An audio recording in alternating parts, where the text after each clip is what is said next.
Very good morning, class 7th. Today we will be discussing about good and poor conductors. तो conductors क्या होते हैं? ऐसे substance, ऐसे मटेरियल जो हीट को अलाउ करते हैं टू पास थ्रू देम, उनको हम कहते हैं कंडक्टर्स. और गुड कंडक्टर्स क्या हुए? Good conductors materials that allow heat to pass through them quickly और एंड ईजिली. ऐसे कंडक्टर्स को हम गुड कंडक्टर कहते हैं जिनसे ईजिली हीट पास हो. For example copper, aluminium, iron, these are good conductors.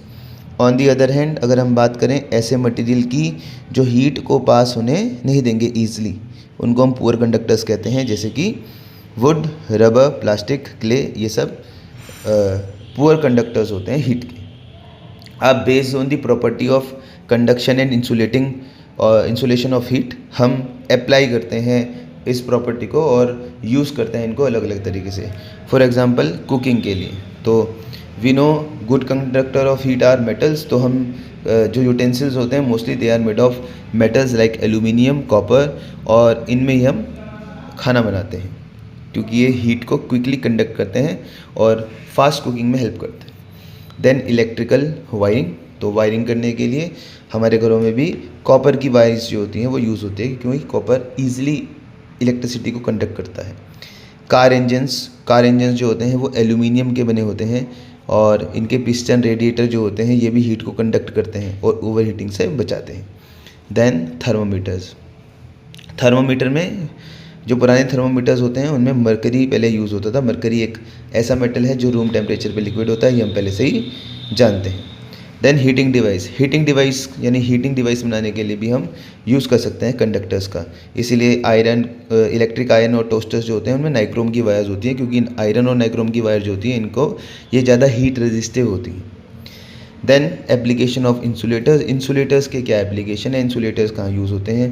तो इंसुलेटर्स हम वहाँ यूज़ करेंगे जहाँ पर हमको हीट से प्रिवेंट करना है खुद को. तो फॉर एग्जांपल सेफ्टी हैंडल्स बनाने के लिए यूटेंसिल्स के जो हैंडल होते हैं वो वुड के या प्लास्टिक के बने होते हैं और इस वजह से जो हीट होती है वो ट्रांसफ़र नहीं हो पाती हमारे बॉडी में. Then warmth and insulation.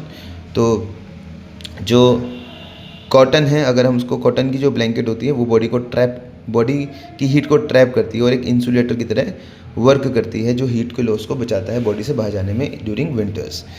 High temperature protection. Ceramic एक एक्सीलेंट इंसुलेटर होता है और ये इलेक्ट्रिकल अप्लायंस में यूज़ होता है और ये ओवर हीटिंग से बचाता है हमारे जो अप्लायंस हैं उनको. Winter clothing. हम विंटर्स में ऐसे कपड़े पहनते हैं, वूल जो होती है वो ट्रैप करती है हीट को अंदर ही और हमारी बॉडी से हीट एस्केप नहीं होती. शेल्टर इन कोल्ड रीजन में जो शेल्टर होते हैं वहाँ पर आइस एक इंसुलेटर की तरह वर्क करती है. और इग्लूज आपने देखे होंगे, दैट इग्लूज वो बड़े बड़े ब्लॉक से बनते हैं ऑफ आइस. वो फ्रोज़न वाटर से जो आइस बनता है उससे बनाए जाते हैं और ये हीट को ट्रैप करते हैं अंदर. Now next there is a table related to this topic that we have studied, the conductor and insulator. Now next topic will be our convection that we will be discussing in next class. Thank you class and have a nice day.